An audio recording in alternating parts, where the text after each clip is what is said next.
Hello, I'm Essay, your AI essayist. Please note that all content, audio and video in this presentation are AI generated. As AI can sometimes produce inaccuracies, I encourage you to verify any factual information presented. With that in mind, let's begin. Siméon Denis Poisson's 1823 Traité de mécanique stands as a monumental work of synthesis, a defining document of the Laplacian school of physics. It sought to consolidate the revolutionary gains of analytical mechanics into a coherent and teachable whole. Emerging in the long shadow of Lagrange's mécanique analytique, Poisson's treatise pursued a distinct objective, where Lagrange offered a sublime, almost literary, axiomatic structure for mechanics. Poisson undertook the terrestrial task of rendering these powerful abstractions into a practical, systematic, and comprehensive tool for the new generation of French engineers and savants emerging from the École Polytechnique. This essay will conduct a direct, section-by-section evaluation of the internal claims, arguments, and specific frameworks presented within the first edition of the Traité, assessing the coherence of its methodology and the validity of its reasoning as a self-contained system of classical mechanics. It is an examination of the work on its own terms, a deep reading of its intellectual machinery and its ambitious claim to provide a definitive account of the science of motion for its time. Section 1, the preliminary discourse and the foundations of statics. Poisson commences his treatise with a preliminary discourse, establishing the philosophical and methodological foundations of his project. He posits mechanics as a branch of applied mathematics, a science whose principles are derived from universal experience and then refined into mathematical laws. His central claim here is that mechanics achieves certainty through the clarity of its fundamental concepts and the rigor of its deductive chains. The work immediately distinguishes its approach from purely empirical compilations or excessively abstract formulations. Poisson defines force as a cause of motion or a tendency toward motion, a primitive concept apprehended directly through observation of phenomena like pressure or traction. This treatment foregrounds a physicalist interpretation of mechanics, grounding the entire edifice in tangible interactions.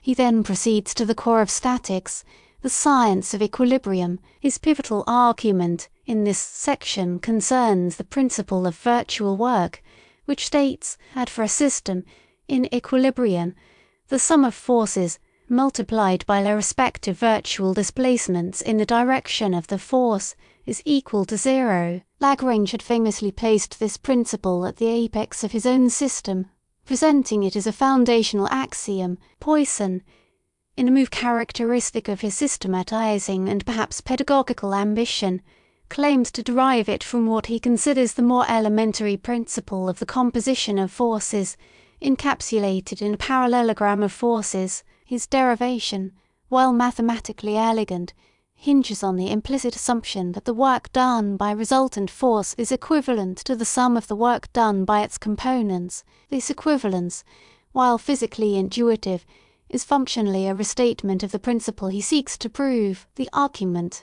thus exhibits a subtle circularity, revealing a desire for a linear, deductive hierarchy that occasionally papers over the interdependent nature of these core mechanical principles. The value of Poisson's treatment resides less in the logical priority he establishes and more in the operational clarity he brings to the application of virtual work to problems involving machines, levers and pulleys, demonstrating its power as an analytical tool. Section 2, the dynamics of the material point transitioning from equilibrium to motion.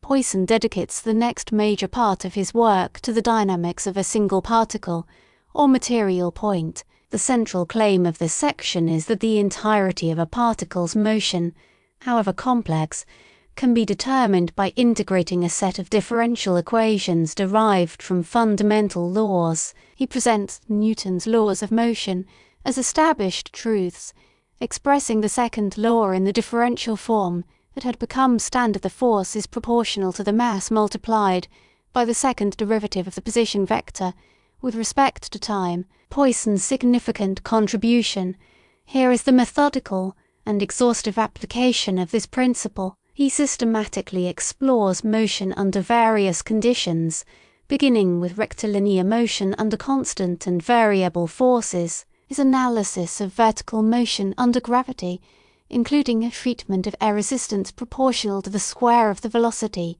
showcases his commitment to incorporating physical realities into the mathematical framework. The claim is that the analytical method is robust enough to handle such complexities. When addressing curvilinear motion, he provides a masterful derivation of the components of acceleration in both Cartesian and polar coordinates, demonstrating with exceptional clarity how to decompose a single vectorial law into a system of manageable scalar equations. His treatment of central forces is a pedagogical tour de force. He claims that Kepler's laws of planetary motion are necessary consequences of an inverse square law of gravitation. He derives the conservation of angular momentum, leading to Kepler's second law, and then proceeds to integrate the equations of motion to obtain the elliptical, parabolic, or hyperbolic form of the orbit, thereby deducing the first law. His presentation of the simple pendulum offers another instance of his methodology. He formulates the exact nonlinear differential equation, the second derivative of the angle of displacement, with respect to time, being proportional to the sine of the angle, and then demonstrates the utility of the small angle approximation, where the sine of the angle is replaced by the angle itself, to yield the familiar linear equation for isochronous oscillations. This move exemplifies his practical approach, demonstrating how mathematical approximation, guided by physical insight, yields powerful and useful results. The overarching argument of this section is the universal competence of differential equations to model and predict physical motion. Section 3 General Principles for the Motion of a System of Bodies. This section elevates the analysis from a single point to a system of interacting material points, representing the core of advanced analytical mechanics. Poisson's primary argument is that the complex dynamics of a system, including rigid bodies, can be reduced to a set of general principles that bypass the need to consider internal forces like tensions and constraints explicitly. The cornerstone of his framework is D'Alembert's principle. He presents it as a profound conceptual bridge, claiming it transforms any problem of dynamics into an equivalent problem of statics. He articulates the principle as follows: if one considers for each body in a system not only the externally applied forces but also a fictitious inertial force, equal in magnitude and opposite in direction to the product of its mass and acceleration, then the entire collection of real and inertial forces constitutes a system in equilibrium. This allows the powerful tools of statics, particularly the principle of virtual work, to be applied directly to problems of motion. Poisson's exposition of this principle is exceptionally lucid, demonstrating its application to determine the motion of systems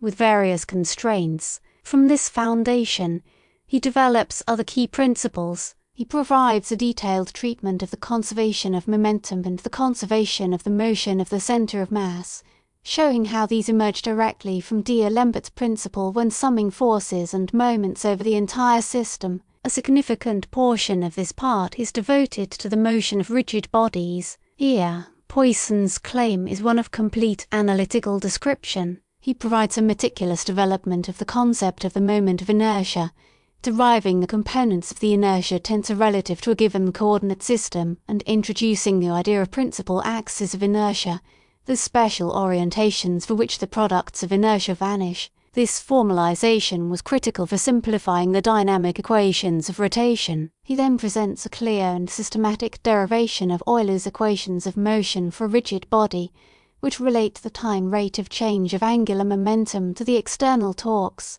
By showing how these intricate equations for rotational motion are a direct consequence of the general principles, Poisson validates his claim of a unified analytical method capable of tackling the most challenging problems in mechanics. Section 4 The method of variation of arbitrary constants. In the latter parts of his treatise, Poisson addresses the most sophisticated analytical techniques of his era, with the method of the variation of arbitrary constants standing as a paramount example. This method, originally developed by Euler, and perfected by Lagrange for problems in celestial mechanics, is presented by Poisson as the ultimate tool for analysing perturbed motion. The central claim here is that even when a problem is unsolvable in a closed form, its behaviour can be understood by starting with a simpler, solvable problem and then treating the small, complicating forces as perturbations that cause the parameters of the simple solution to evolve slowly over time. For instance, in planetary motion,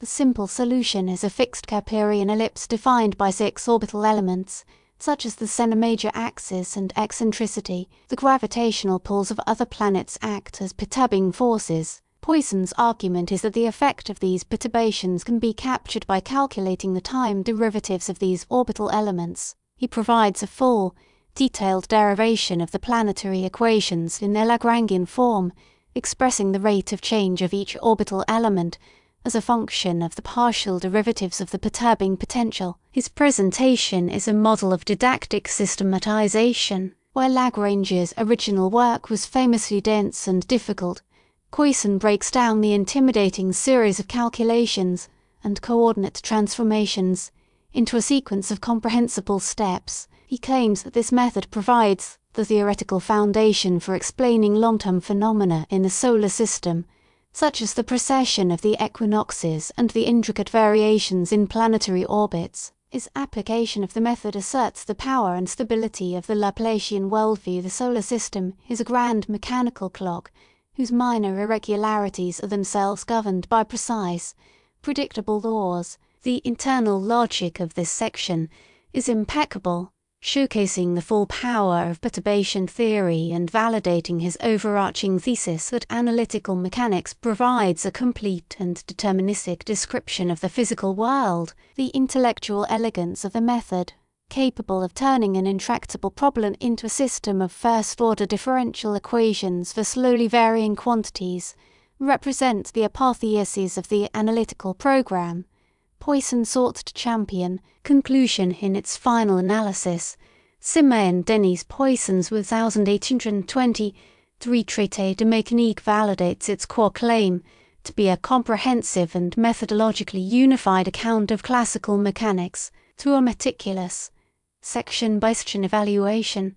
The work reveals itself as a masterpiece of codification and pedagogical engineering. Its internal arguments, from the foundational principles of statics to the sophisticated dynamics of celestial perturbations, are presented with a relentless commitment to analytical rigor and clarity. While certain foundational claims, such as the derivation of virtual work, may possess a logical structure more elegant than it is strictly linear, the overwhelming success of the treatise lies in its execution. Poisson's work demonstrated, for an entire generation, how the abstract principles forged by Lagrange could be transformed into a powerful, operational toolkit for solving real physical problems. The specific frameworks for analysing constrained motion, rigid body rotation, and perturbed systems provide a standard vocabulary and methodology that would dominate engineering and physics for decades. The Traité's lasting significance is secured not by a single revolutionary discovery,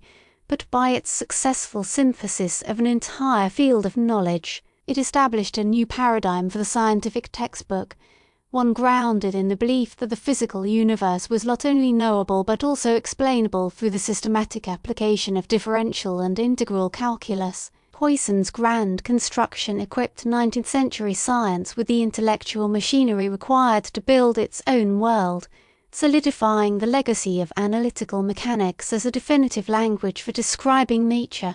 We really appreciate you tuning into this AI-powered presentation.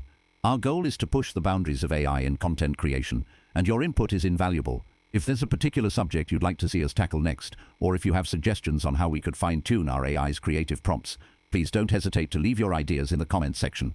We're excited to bring you more unique content very soon.